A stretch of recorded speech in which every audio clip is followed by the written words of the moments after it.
The next thing we're going to be working on is optimization, which is still the same thing that we've learned already. It's just applying that idea of derivatives to a new concept. It's the idea of when we threw a ball up, the ball went up and then eventually turned around and went back down. With optimization, it's the idea of like things are getting better and better, closer and closer to something, and then they reverse and they start moving away from it. So where can we find that rate of change where that change is stopping? Because when that thing is stopping, that is our optimal point.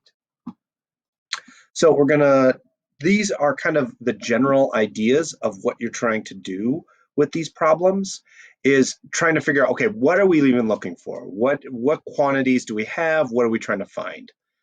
Use those to make like a starting equation. Your first equation, you might not be able to take the derivative of. You're just trying to like put it all together into some basic equation, even if it's just, I'm looking, there's this thing and these two things are getting added together. Great, that's a good start. Then you can start playing around with some other things that could be going on. Then reduce the number of variables in that equation. You got these two things, but can we get the variables in this one to match the variables in this one so that we can start simplifying and differentiating? Make sure while you make that, see if there's any numbers that would be outlandish. We were talking about desks in the last video, so it would be weird if we made negative desks. That doesn't make sense. We also can't make decimal desks. That also wouldn't make sense.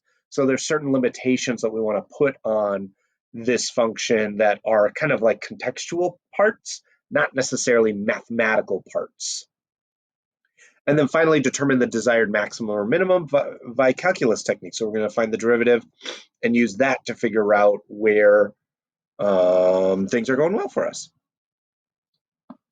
So I want to find the point on the graph of the function that is closest to the given point. So we've got this quadratic, and I just got this point. We're kind of getting rid of the context for a minute just to kind of play around with this optimization thing. So I want to get this thing really close to this thing. So I know I've got like X and Y values. So nothing really fancy in this one. So X and Y. But I want to write a starting equation. We're looking at distance because we want them to be very close to each other. So we want the distance to be small. So we probably do want to do something with distance. Let's grab our good old distance formula. So that is, let's see, x2 minus x1 squared plus, and some people put the x's first, some people put the y's first. It doesn't really matter. y2 minus y1 squared. Okay, cool.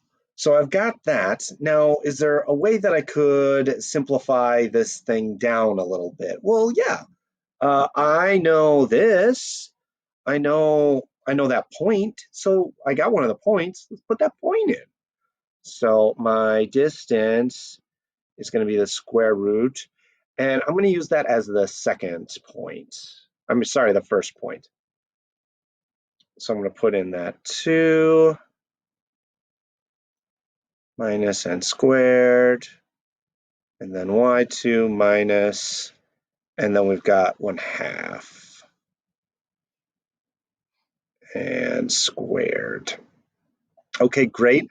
I still got a lot of variables, so it'd be nice to narrow it down a little bit more. Well, we've got that equation, and that equation is y equals x squared. So we could replace this y with an x squared. I'm also going to make the x2 just an x,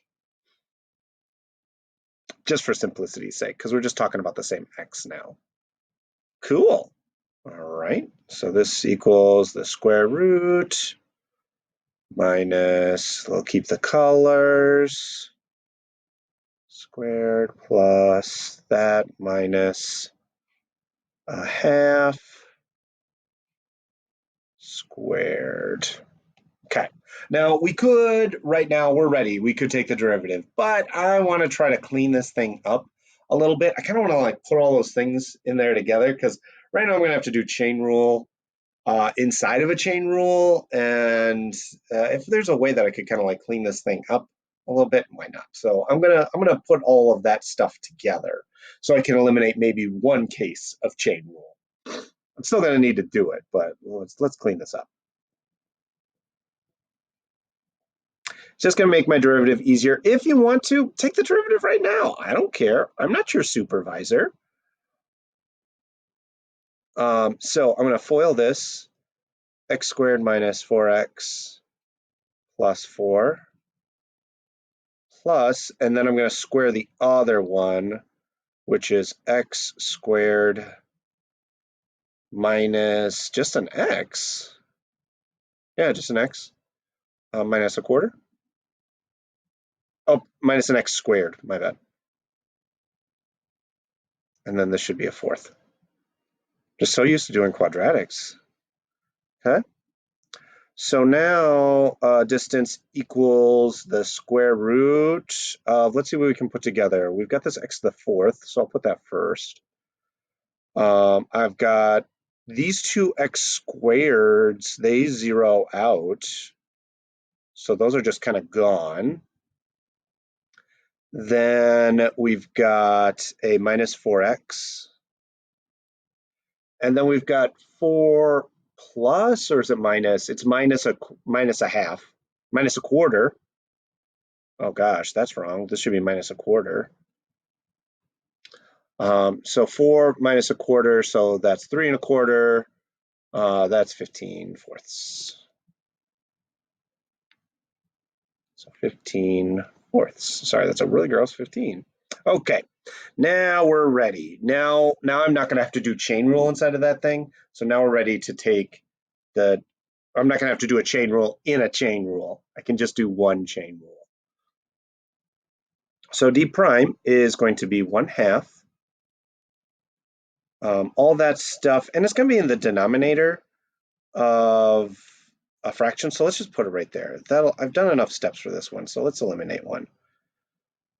It's going to be a negative 1/2 exponent, so let's just drop this thing to the bottom. Plus 15 over 4. Okay.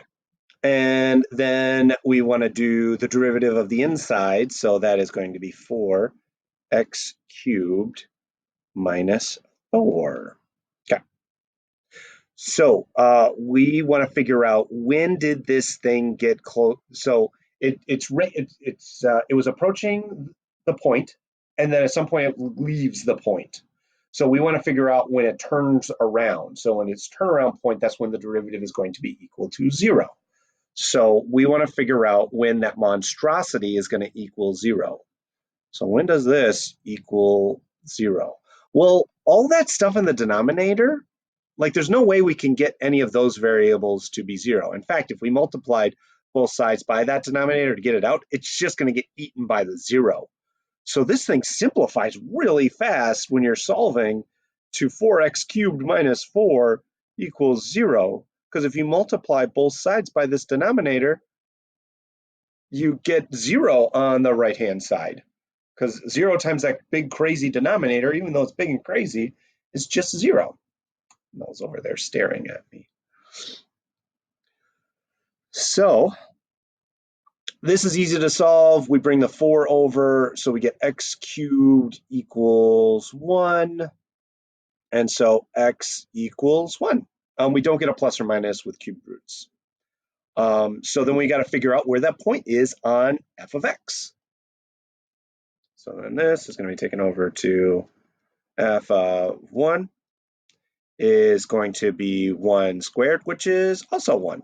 So at the point 1, 1, that is the closest the graph of f of x gets to the point 2, 1/2.